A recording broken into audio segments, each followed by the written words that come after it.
Now I'm a junk journal learner, and so everything I do is after watching dozens and dozens of other people making junk journals.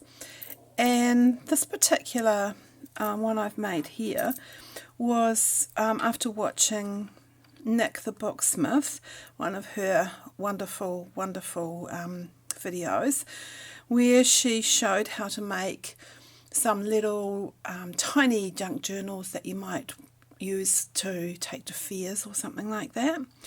Mine is not exactly the way that she was doing it, but she certainly inspired me to do these, and it made me think of what a good idea it was to make some tiny little junk journals.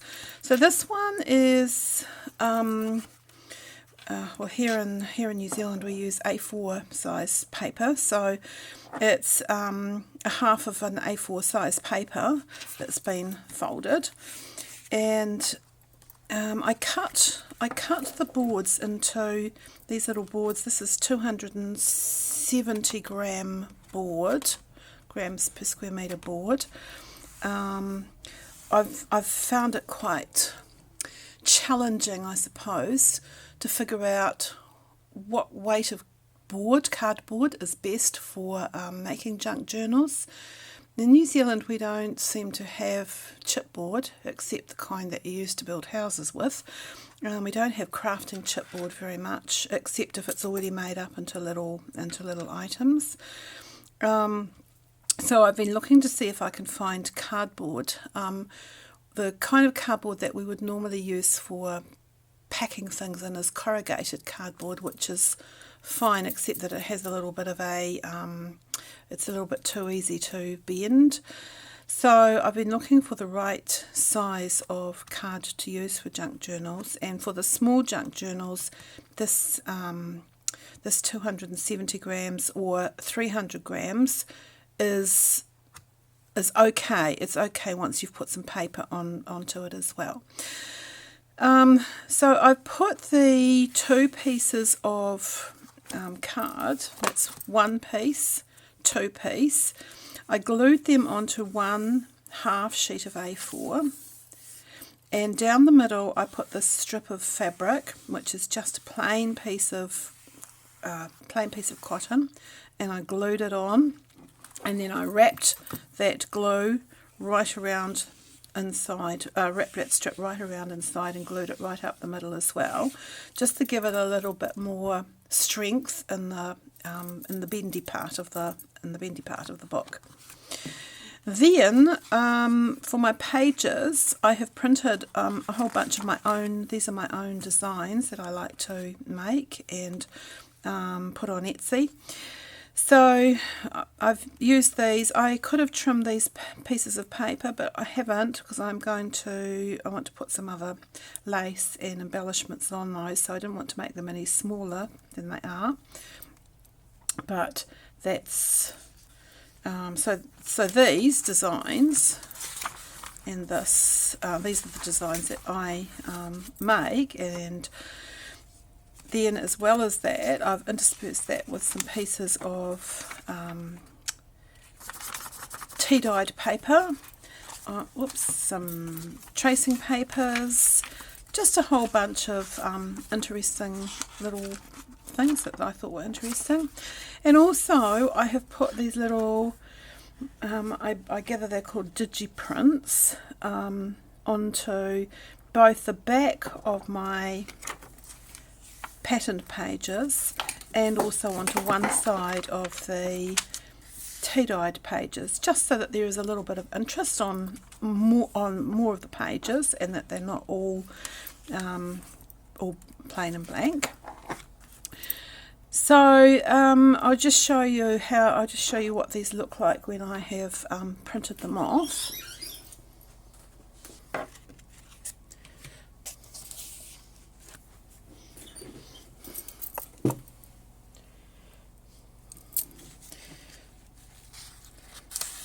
So this is one sheet of coffee dyed paper, which has got some little holes in it as well. One sheet of coffee dyed paper, which I have printed, and I've printed four pages onto this. so that I've just put one little item onto each of 4 different pages, and then I print it on a Word document, and then I just printed the 4 pages onto one page, and I will be able to cut that in half and fold it and make it into 2 pages. Here are the designs. Oops, upside down. But as you can see, they just give a nice little piece of interest on the pages, and they're ever so easy to pick up from the public domain websites. You don't have to have any outlay of money for them. That was the same. This one here, again, just some public domain prints. A little piece of War and Peace. I always love to put a little bit of War and Peace into by Leo Tolstoy, into my junk journals. Yes, such good literature. I love it. I love reading it. It's a little bit small to read there, but anyway. And then I've also done the same thing, so that I've got some of these, some digiprints on the back of my paper. That's that.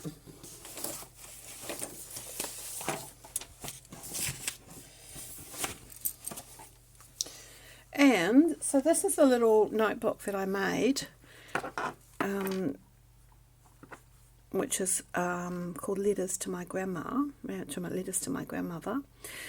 My grandmother, she died when I was about 16 years old, and I suppose I haven't thought too much about her except in passing.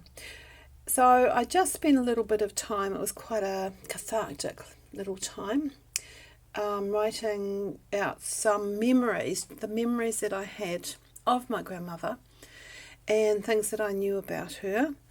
And that's what I have put into this little journal. So now this is a little journal that is about my grandmother. It is mine, that I will keep. But I just think it's such a lovely idea for anybody to write down some of the memories that they've got of somebody who's passed away from their lives.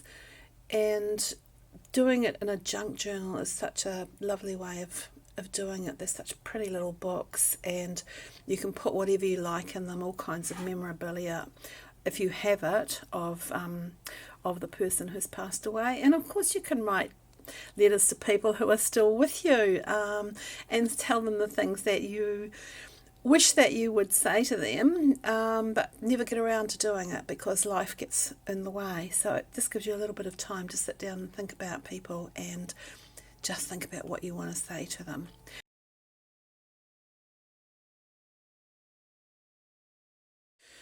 I'm going to make a bundle of little books here, and I think I've got everything all present and correct for them. So I have got my book covers, which are going to be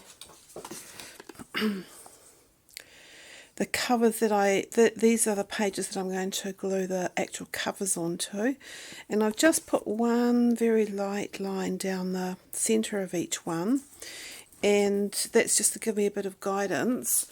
My plan, which I'm hoping is going to work, is to take these these covers, which are 270 grams card, which I already know now are quite a good weight for this size book, perhaps a little bit too flimsy for a bigger size book. And I'm going to make them, I want to make them slightly bigger than the pages that I'm going to put in the centre. So I'm going to stick them out slightly from that line. I'm just going to eyeball this, and I hope it's going to work. So I'm going to paste on the actual book paper rather than the cardboard, which I would normally paste on, because I don't want any paste to be on that side when I press it down. So let's hope that that works. I'm going to have a go. It doesn't matter if I get it in there, because I'm going to be putting a fabric strip down down the side, so that part doesn't really matter, so I think we should be okay. We'll give it a go.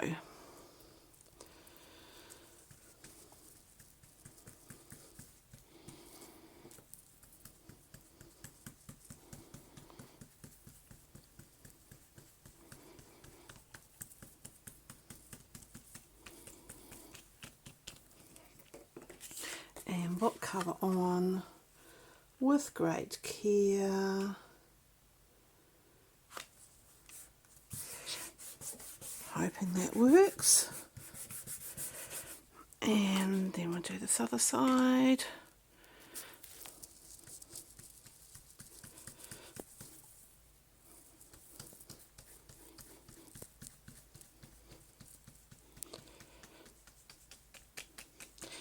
I'm going to go reasonably close into the centre there because, as I say, I will be putting that strip along it anyway. And, yep, so it doesn't really matter too much. I think I'm pretty straight there.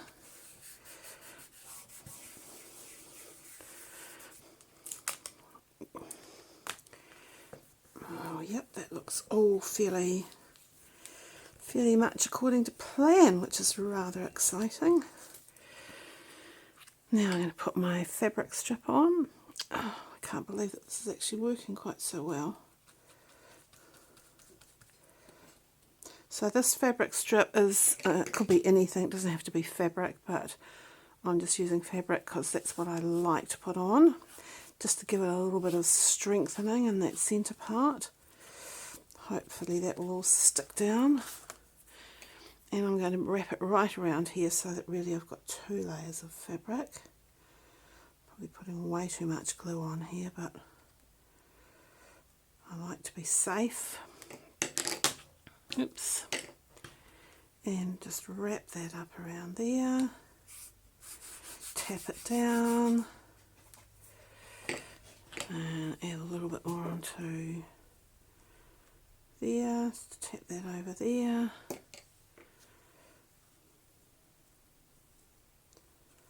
Oh my gosh, I can't believe how quick that was. That was great.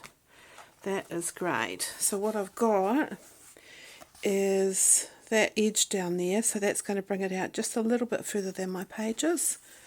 As you can see, they're not quite even, but not too fussy about that. And there's my little book cover, all ready to dry. See how it's very curved? I've learned not to panic about that. The first time I did it, I thought, oh no, this is just going to be such a mess.